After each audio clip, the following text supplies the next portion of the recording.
काली अंधेरी रात। समय रात के 12 बजे।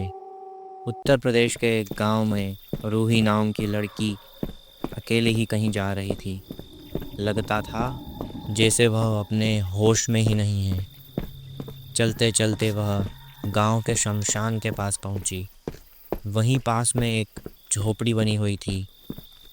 रूही उस झोपड़ी के दरवाजे के सामने पहुंची। दरवाज़ा खुला और किसी ने रूही को अंदर खींच लिया।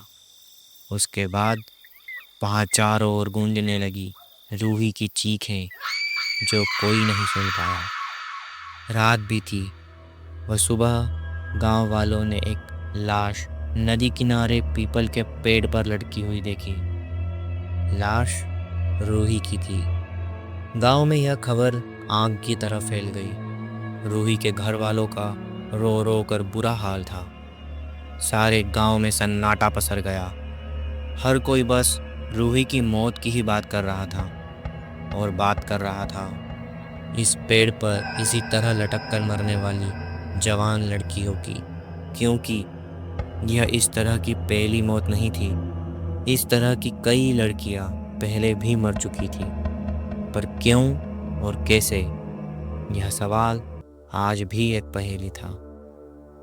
रूही के अंतिम संस्कार में मेघना भी आई।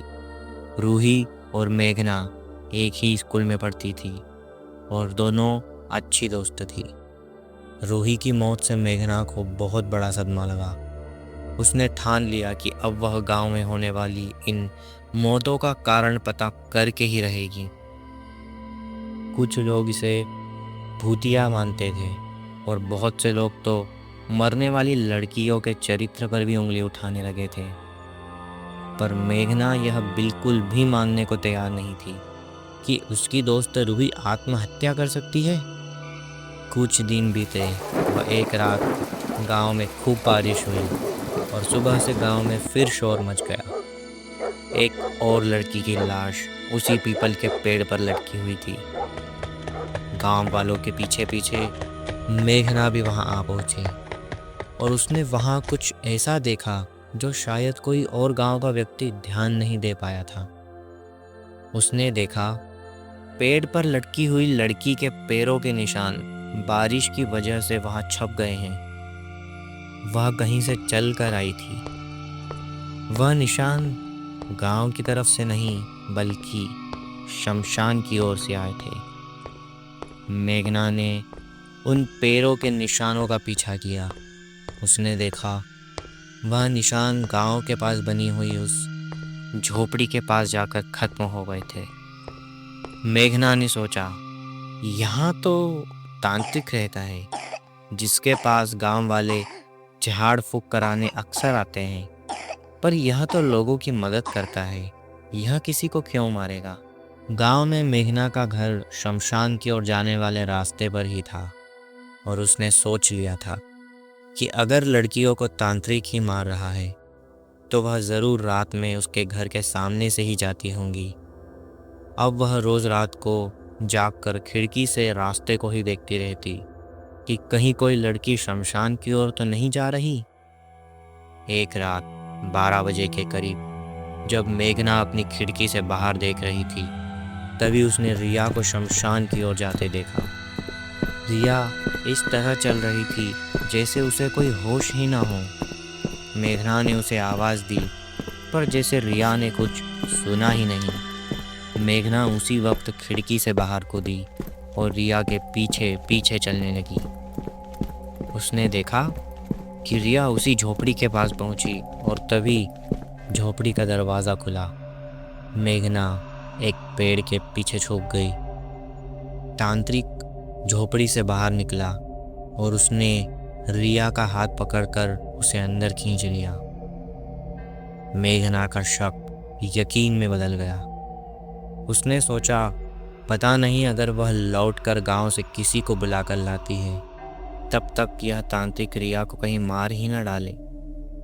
उसने फैसला किया कि वह अकेले ही इस तांत्रिक का सामना करेगी और रिया को कुछ भी नहीं होने देगी। यह सोचकर मेघना झोपड़ी की ओर बढ़ी। वह उसने वहाँ पर पड़ी हुई एक लकड़ी उठा ली उसने झोपड़ी के दरवाजे पर एक जोरदार लात मारी। तभी उसने देखा कि वह तांत्रिक क्रिया के साथ कुछ गलत करने की तैयारी कर रहा था। मेघना को यह देखकर बहुत गुस्सा आया और उसने तांत्रिक के सिर पर लकड़ी से जोरदार प्रहार करना चाहा, पर तांत्रिक समझ गया। वो उसने मेघना के मुंह पर कोई भभूत की फूंक मार दी। मेघना उसी समय बेहोश हो गई। जब मेघना को होश आया तो उसने देखा कि रिया एक कोने में बैठी रो रही है, और तभी तांत्रिक वापिस आया अपने साथ दो मोटी रस्सियां लेकर। मेघना ने तांत्रिक को चिल्लाकर पूछा, तो तू ही है जो लड़कियों को मार रहा है? तांत्रिक बोला, हाँ लड़की, तू सही समझी। पहले मैं इन लड़कियों की गुड़िया बनाकर इन पर वशीकरण करता हूँ। फिर जैसे ही रात होती है तो मैं इन्हें अपने पास बुलाता हूँ। यह मेरे वशीभूत होकर बेसुध हालत में यहाँ पर इस तरह से आती हैं, जिससे किसी को भी पता न चले।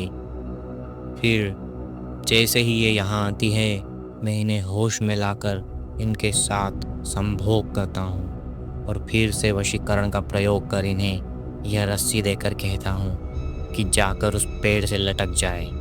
यही सब मैंने दूसरी लड़कियों के साथ भी किया था, और अब तुम दोनों के साथ भी आज वही होगा।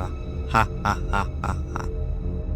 पर मेघना तो सिर्फ तांत्रिक को बातों में उलझाए हुए थी, क्योंकि इसी बीच उसने अपने हाथ की रस्सी खोल ली और पास में रखी हुई माता महाकाली की मूर्ति का त्रिशूल उठाया और सीधे उठाकर उसे तांत्रिक पर दे मारा। तांत्रिक वहीं लहूलुहान हो गया। मेघना रिया को लेकर गांव की तरफ भागी और जाकर उसने लोगों को सारी बात बताई। सभी लोग मशाल लेकर तांत्रिक की झोपड़ी की ओर गए, पर जब वहां जाकर उन्होंने देखा तो तांत्रिक गायब था। बस था तो खून से सना हुआ त्रिशूल। गांव वालों ने माता महाकाली की मूर्ति बाहर निकालकर झोपड़ी को आग लगा दी। आखिर तांत्रिक कहाँ गया, उसका क्या हुआ, किसी को कुछ पता नहीं चला। पर उस दिन के बाद से गांव की किसी भी लड़की ने पेड़ से लटककर आत्महत्या नहीं की। दोस्तों, अगर आपको जानना है कि तांत्रिक आखिर कहाँ गया और क्या वह लौटकर कभी मेघना और गांव वालों से बदला लेने आया, तो कमेंट कीजिए भाग 2, और हमसे जुड़े रहने के लिए सब्सक्राइब कीजिए। धन्यवाद।